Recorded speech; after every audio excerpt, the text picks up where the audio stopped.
संभल के चंदौसी में अवैध कब्जों को लेकर बड़ा एक्शन लिया गया। रविवार को प्रशासन और नगर पालिका की टीम ने भारी पुलिस बल के साथ पहुंचकर 12 आवास खाली कराए। काशीराम आवास योजना के तहत बसपा सरकार के समय चंदौसी में 9 ब्लॉकों में कुल 108 मकान बनाए गए थे। इनका उद्देश्य गरीब और निराश्रित परिवारों को छत देना था, लेकिन निर्माण के करीब 13 साल बीत जाने के बाद भी किसी तरह का वैध आवंटन नहीं हो सका।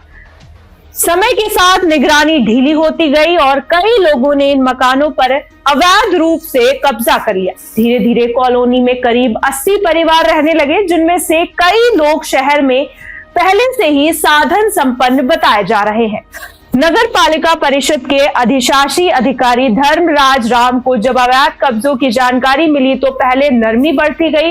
अवैध रूप से रह रहे परिवारों को खुद से मकान खाली करने के लिए समय दिया गया। इस दौरान लोगों को सूचना दी गई, लेकिन समय सीमा खत्म होने के बाद भी जब मकान खाली नहीं हुए तो प्रशासन को सख्त कदम उठाना पड़ा।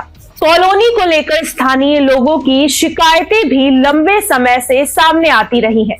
आसपास के लोगों का कहना है कि खाली पड़े आवासों में नशेड़ियों का जमावड़ा लगा रहता है। ये इलाका स्मैक बिक्री और जुए के अड्डे के रूप में भी बदनाम है। आए दिन झगड़े होते हैं, जिसमें माहौल खराब रहता है। मई 2025 में तत्कालीन एसडीएम विनय मिश्रा ने भी अभियान चलाकर आवास खाली कराए थे। उस समय कहा गया था कि इन्हें जरूरतमंदों को आवंटित किया जाएगा, लेकिन कुछ ही दिनों बाद दोबारा कब्जे हो गए और प्रशासनिक स्तर पर मामला ठंडे बस्ते में चला गया। रविवार को नायब तहसीलदार रजत कुमार की अगुवाई में नगर पालिका की टीम पुलिस फोर्स के साथ कॉलोनी पहुंची। जैसे ही आवास खाली कराने की प्रक्रिया शुरू हुई, वहां मौजूद कुछ लोगों और महिलाओं ने विरोध किया। पालिका कर्मचारियों से नोकझोंक भी हुई। कुछ लोगों ने भेदभाव का आरोप लगाते हुए कहा कि सभी से एक जैसा व्यवहार नहीं किया जा रहा।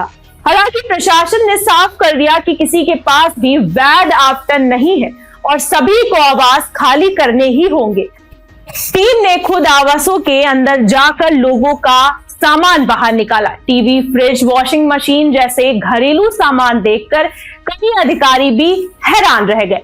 सबसे चौंकाने वाली बात यह रही कि किसी के पास बिजली का वैध कनेक्शन नहीं था, फिर भी सभी इलेक्ट्रॉनिक सामान चला रहे थे। जांच में सामने आया कि बिजली चोरी के जरिए इन उपकरणों का इस्तेमाल किया जा रहा था। ये सवाल भी उठने लगा कि बिजली विभाग की नजर इतने समय तक यहां कैसे नहीं पहुंची।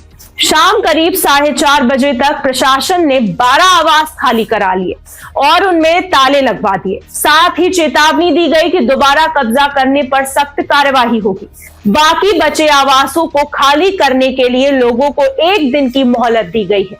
प्रशासन ने साफ कहा कि मंगलवार को फिर से अभियान चलाकर शेष आवास भी खाली कराए जाएंगे। हालांकि इस बार प्रशासन का कहना है कि कार्यवाही लगातार जारी रहेगी। ईओ धर्मराज राम के अनुसार सभी आवासों को दुरुस्त कराने के बाद नियम अनुसार आवंटन की प्रक्रिया पूरी की जाएगी, ताकि सभी जरूरतमंदों को इसका लाभ मिल सके। ये मनोहर कांशीराम शहरी आवास योजना जो 9 ब्लॉकों में 108 आवास बने हुए थे, इसमें लगातार शिकायतें प्राप्त हो रही थी कि कुछ व्यक्ति अवैध रूप से इसमें बसे हुए हैं, जिसको दृष्टिगत रखते हुए उनको खाली कराया गया है। एक ब्लॉक को आज पूरी तौर पे खाली करा दिया गया, जो शेष पे उस पर आगे भी कार्रवाई जारी रहेगी। किस तरह की कार्रवाई की गई है? चूँकि यहाँ जो लोग भी रह रहे हैं वो उनको आवंटन नहीं हुआ, इलीगल रूप से रह रहे हैं, तो उनको निकाल के अब इस पर अग्रिम कार्रवाई ये की जानी है कि हम लोग इसको दुरुस्त करेंगे। दुरुस्त कराने के बाद जो शेष प्रक्रिया होगी आवंटन और उसकी, वो कराया जाएगा प्रशासन के माध्यम से। कुल कितने परिवार रह रहे होंगे? कुल लगभग 80 परिवार रह रहे हैं। कितने आवास बने हुए हैं यहाँ पर? 108। हाँ, 9 ब्लॉक में 108 आवास।